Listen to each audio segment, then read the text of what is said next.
The Jets are searching for answers as the Avalanche are one win away from advancing to the second round. Hey everyone, welcome into another edition of Jet Setting. Rob Wong, joined alongside by Winnipeg Sun sports editor Ted Wyman. And Ted, the Jets find themselves in a pretty bad position right now, down 3-1 in this series, a series that has definitely not gone the way a lot of Jets fans expected. And outside of game number one, hasn't been much offense from the Jets in the last three games. What do you think has been the issue on that end of the ice? Well, the biggest issue, Rob, is that the Colorado Avalanche have been relentless on offense, and it's not allowed the Winnipeg Jets to do anything. Colorado's playing fine defensively. They've been getting good goaltending the last three games, but it's the fact that they constantly have the puck in Winnipeg zone, and this has been the entire series, including game one.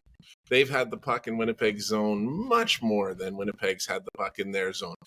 Colorado's getting zone entries easily into Winnipeg zone and working the puck into the middle and getting really good opportunities.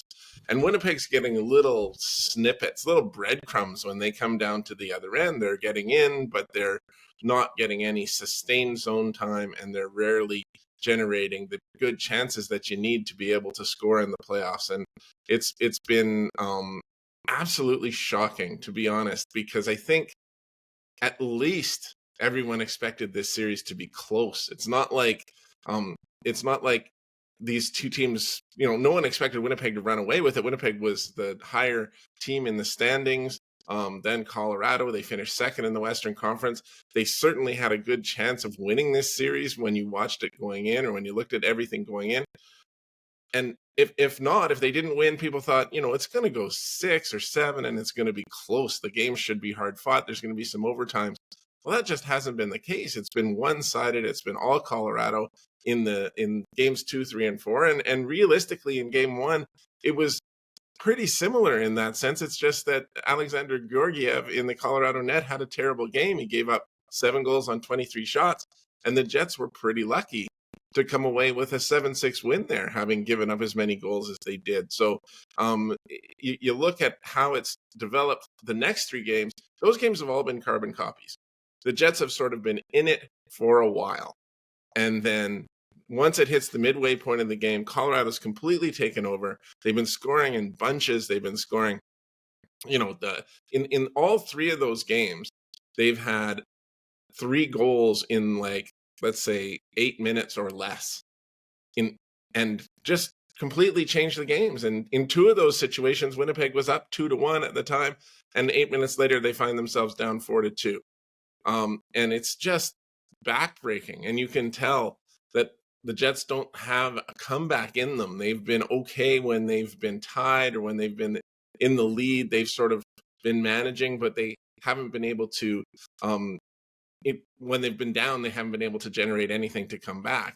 And the biggest problem, really, more than anything, is that the Jets just can't stay out of the penalty box. And Mark Scheifele made the good point, and honest Mark Scheifele after game 4 said, yeah, we're taking a lot of penalties, but the puck's in our end all the time. You're going to take penalties when the puck's in your end all the time. So they took a bunch of penalties. Colorado's scored 6 power play goals in the series. That's just not good enough for Winnipeg to give up that kind of numbers. And they just haven't played the defensive structure that they normally do. And I'm not going to take any of the blame off the Jets. They haven't adjusted to what Colorado has presented them. That's on the coaching staff. That's on players themselves not being able to read it and not adjusting the way they need to. But they haven't been able to play their defensive structure at all. They've just had to play Colorado's game the entire series.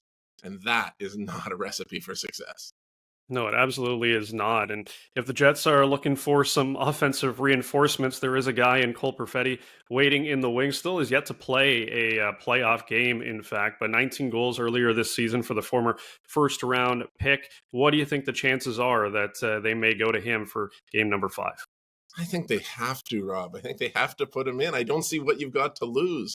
They bypassed him to bring up Axel Janssen-Fjällby from the minors to come in and play on the 4th line. They said he was going to come in to help with the penalty kill because of his speed. He never killed any penalties in the game. He was on that 4th line with Vladislav Namestnikov and Alex Iafallo.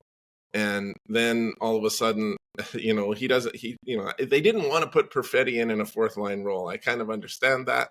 He's more of a top six guy, but give him a shot. Like, the top six isn't scoring. Monahan to Foley line hasn't been scoring at all. It had Niederreiter on it this last game. It had been Nikolai Ehlers. They've done almost nothing. I think they've got one goal between all of those guys. The Lowry line is constantly defending against McKinnon.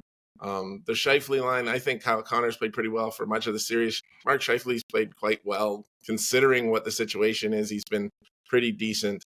And now, that Vlad Nemesnikov took a puck to the head in that game yesterday. Another scary situation just a day after Brendan Dillon was cut for a pretty nasty gash the day before and missed game 4. I don't really think Nemesnikov's likely going to be in for Tuesday. Can't say for sure. Don't know at this point, Rob, but they may have to make some replacements anyway. I think if Cole Perfetti isn't given a chance, I think there's going to be a lot of people questioning what they're thinking there, because they're not scoring right now. He's a 19-goal scorer, and he didn't even play an entire season. Give the kid a shot.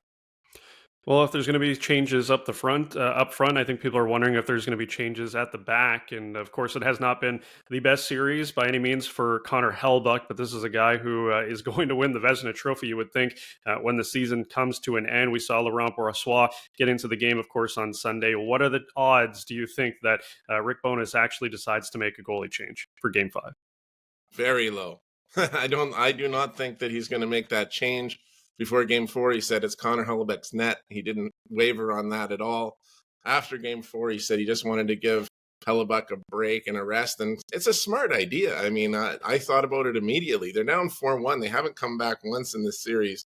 Why would you not put LB in there for the last period and just give Hellebuyck a rest, get him reset, and hope that he can come out and steal you a game on Tuesday? Because unfortunately for Connor Hellebuyck, these numbers look terrible, Rob. Just terrible. Some of the worst of his career. It's, in fact, tied for the worst 4-game stretch of his career in terms of goals against and save percentage.